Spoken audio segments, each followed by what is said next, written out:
president of the board of directors for the SPCA, and like to welcome everybody for being here today. And without further ado, I'm going to actually invite our first guest to present a speech, and that's Councillor Hiram Talt, and he'll do a presentation on behalf of the city. Thanks everyone for coming today. As mentioned, I'm Tyron Alta. I'm pleased to be bringing greetings on behalf of Mayor and Council. This is a great turnout despite the chilly weather, and they were saying this is actually warmer than last year, so that's kind of depressing. But it's a good turnout nonetheless, and I would love to be here with my four-legged friend, but he's busy being back at home, and I have to run to another event. But thanks everyone for coming out today. It's really important to, I think, not only talk about animal abuse, but have this kind of awareness and recognizing it in our community. There's a big sign when you come into Wood Buffalo with a balanced future for opportunity for all, and I think this event shows that that's not just about people on two legs, that's about our four-legged friends as well. So making this a community that we're all proud of, whether we're humans or dogs or cats or anyone, is really cool. So big thank you to the SPCA and the organizers today for coming out and putting on this event, and for all of you coming and supporting animals in the community and stopping abuse in Wood Buffalo. I'm honored here today to speak with an issue that we all, as members of the community, are able to prevent. I say prevention as cruelty to animals is entirely preventable. It can happen for many reasons: violent tempers, negligence, indifference, and sometimes for a mere sport. The most common type of cruelty is simply not providing the animal's needs and for the necessities of life. So simply just not giving animals the love and care that they deserve.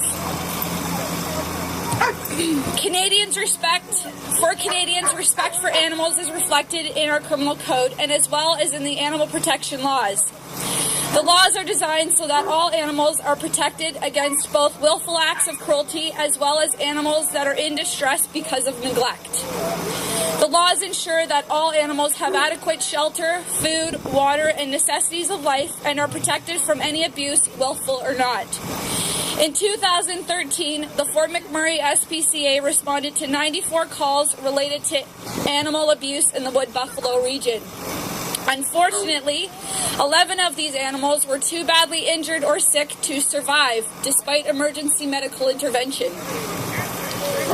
While upsetting to hear these numbers, it is encouraging to consider the other side of these statistics. The SPCA was able, for the most part, to give these animals a second chance. For some of us, these animals become our family members. We care for them, we love them, we teach them, and we look out to them, just as we would any other members of our family. Animals contribute positively to our lives every day, from a happy dog that greets us when we get home to our C&P dogs, which provide aid in finding lost people.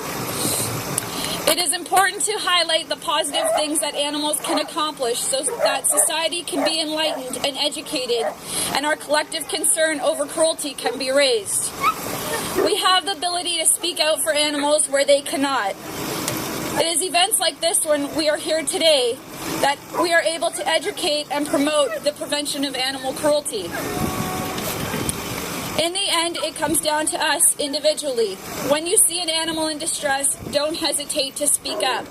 Notify the local authorities. Change happens because people want it to happen. The slaughter of over 100 sled dogs in 2010 was not in vain.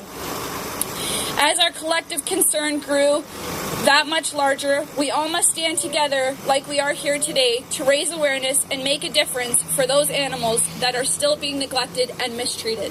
Thank you.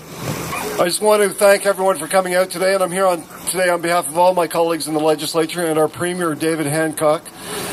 One of the quotes that I like is by Mahatma Gandhi. It says, "You can judge the moral progress of a country by the way it treats its animals." And I sent that out in a message to some of my friends this morning and on Twitter, and I think it's absolutely true. We've seen some horrific cases of animal abuse in Alberta very recently. I'm not sure if everyone's aware of that. I know many of you are. But in Calgary, there was a dog that was recently found that had its mouth taped shut with clear tape, and the dog passed away. And a few days later, there was a cat found with tape around its mouth, and that cat also passed away. That's prompted the Justice Minister for Alberta to write a letter to the Federal Justice Minister asking for increasing punishments for those who abuse animals. And we are also going to be debating measures tomorrow in the legislature about taking harsher steps against those who abuse animals in Alberta as well. So I think the laws are moving in the right direction, and we're increasing the penalties for those who abuse animals. So I feel confident and optimistic that we're moving in the right direction. I just also want to acknowledge Kyle Harrietta, who's here today, who's going to be in the upcoming election.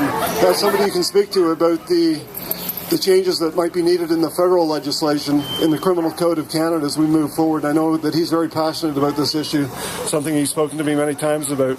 So thank you all very much for coming out and supporting the SPCA, and thank you to the SPCA for all the hard work that you do in our community and in this region.